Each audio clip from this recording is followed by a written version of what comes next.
দেখুন নতুন ট্রাক্টর উঠে এসেছে।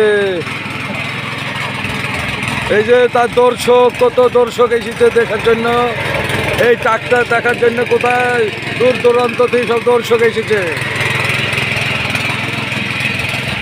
এখন আছি জনি মোল্লার কলা বাগানে, কলার ভুঁই চাষ করছে, তার জন্য কটা দর্শক এসেছে। দেখুন ওই যে দেখতেছেন বন্ধুরা আমার, দেখুন এক দর্শক চলে গেল। আর এই ছেলের একটা পাত্রী লাগবে, পাত্রী থাকলে বুঝলো,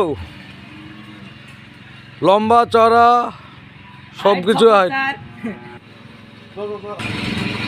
এই শুভ সকালে, সকালবেলায় ঠান্ডার মধ্যে মাঠে চলে এসেছি ভিডিও করার জন্য। নতুন ট্রাক্টর উঠেছে, তাই দেখুন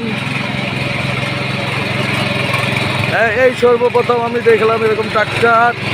কি সুন্দর চাষও হচ্ছে, টাকা ছাড়া চলছে।